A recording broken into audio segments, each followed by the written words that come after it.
Good morning everybody and welcome back to episode 138 of Enter Crypto, where twice a day I keep you informed and fully up to date on all things crypto.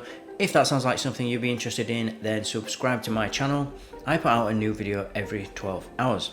So the story of the morning is an article from CoinDesk, and it's less so an actual news article, but more of, as they're calling it, an analysis.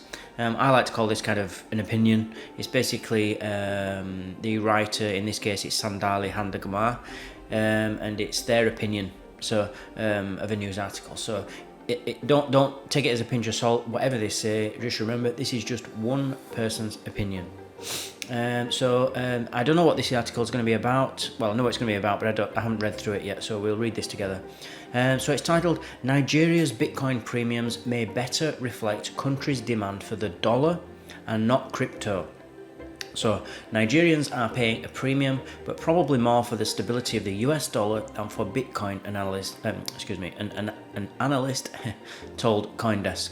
So this is they're making the argument that Bitcoin, whatever Bitcoin's trading for, let's say it's trading for 23k today, which it is roughly, then in Nigeria, people are willing to pay slightly more, so maybe 24, 25, 26k to get that asset. So even though the asset's only worth 23k today, or what it trades at today, people, because they've reached a point of desperation, or they just don't want the naira, in this case, the Nigerian naira, their local currency, they want Bitcoin, and they want it so bad that they're willing to pay a premium, which is basically any amount above what the actual asset is truly worth, or what the asset truly trades at. Premiums are, you always want to, if you're ever buying an asset, or you want to lower that premiums as much as possible. And premiums can represent all kinds of things. They can represent they can go up and down based on demand. They can go up and down based on how much work was needed to be put into that. For example, a good example is, if you look at a gold bar, a gold bar does require some workmanship in that you need to, I'm not talking about pulling out of the ground, I'm talking about just the refining stage, not the refining stage, just the melting stage. And so when they melt the gold down and put it into a bar, it really doesn't take that much effort and that much work. You just need a kiln and somebody to pour it into a cast.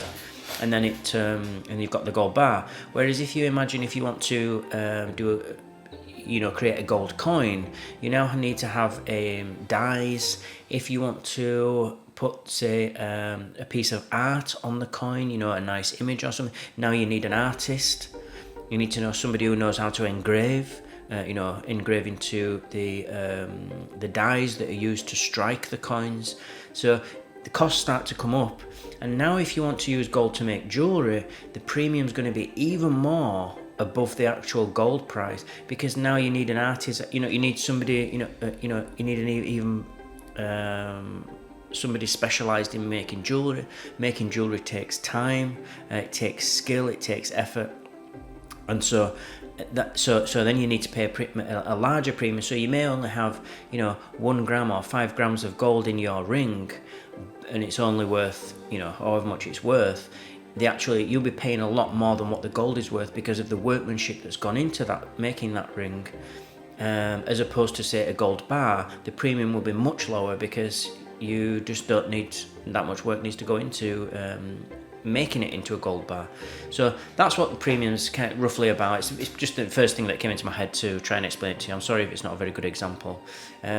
So they're willing to, this argument, the person in this article is arguing that people are willing to pay more for Bitcoin than it's actually worth on the international stage. So, Nigerians are paying a premium, but probably more for the stability of the US dollar than for Bitcoin, an analyst told CoinDesk. Let's jump straight in and we'll comment either along the way or at the end. Nigeria's Bitcoin premiums, where the cryptocurrency was listed on local trading platforms for 60% above market prices, made headlines this week. Although the news was celebrated by the Bitcoin community on social media, the inflated Bitcoin prices may not reflect a heightened demand for the asset, but a continued demand for the US dollar as the country's local currency suffers. It all started when a number of media outlets drew attention to the high premiums, which they attributed to cash withdrawal limits placed by the Nigerian government on its citizens as it worked on swapping old banknotes for new ones. But the ATM withdrawal limits were initially imposed on December the 6th last year, and the government had been easing the limits since, before doubling down again in January. You know, something that I don't I just don't trust governments as it is anyway. But in countries like Nigeria, where they have a real, history of sort of abusing citizens, the government I'm talking about, you really do have to question everything that they do going forward. And so to say that they're limiting withdrawals on banks because they need to swap old banknotes for new and stuff like, I think in reality they probably just don't want a run on the bank. I think they're just limiting withdrawals from cash machines because they don't want everybody to draw the money out at once and causing a bank run, which would cause panic, which would cause instability, which might even lead to things like social unrest and other things that governments are very worried about. So if Bitcoin demand went up as a result of the cash jam in the country, the premium should have spiked as the ATM limits were imposed in early December. But essentially what we were seeing was that it was just this constant premium, said Connor Ryder, the research analyst at digital asset provider Kaiko, who looked at prices going back to a few days before the withdrawal limit was imposed and saw the premium didn't substantially increase at all as a result of the ATM limit order. Nigerians' Bitcoin premiums are not a new phenomenon, and they typically reveal the discrepancies between official and unofficial US dollar exchange rates in the country. Although the government sets the official rate, thanks to the country's chronic currency devaluation problem, the dollar sells for much higher on unofficial local forex markets. Even if the Bitcoin prices on international peer-to-peer platforms such as Paxful are calculated based on Nigeria's official US dollar exchange rate, the unofficial rates may actually reflect how most Nigerians are accessing the foreign currency by dishing out a lot more naira per dollar. That's really the rate to use, and if you use that rate, it's barely traded at a premium at all. I think it's quite close to the price of Bitcoin, Ryder said during an interview with CoinDesk. He added that the overall reaction to the news of the premiums might have been a bit overblown, but this is not to say Nigerians aren't paying more for something. They are paying a premium. It's just probably more for the US dollar rather than the Bitcoin, which tells you they're in kind of desperate need, I guess, to move into a more stable currency like the US dollar. But the logic that premiums indicate Bitcoin is in demand isn't exactly flawed either, because Bitcoin premiums show up in other markets like South Korea, where the local currency is comparatively stable. When there is a dramatic increase in demand for crypto in South Korea, and when local selling rates in Korean won are converted back into the dollar, you are seeing that they're actually paying a higher rate in their local currency than they would have been in the US market, Ryder said. None of this, however, takes away from the fact that Nigeria is a big crypto adopter. Its tech-savvy, young population has embraced Web3 and has, in times of trouble, from protests against police brutality to combating inflation or government controls, turned to crypto as an alternative to the naira. So it's not a stretch to imagine how crypto, from Bitcoin to dollar-backed stablecoins, could play a role in mitigating Nigeria's currency troubles, Ryder said. Bitcoin would fix some of the problems that they're having with access to cash, he added. So there's the article. Now, another thing too, I hear a lot of people online make the argument that we couldn't use crypto, or we couldn't use Bitcoin specifically as a currency because it's too volatile.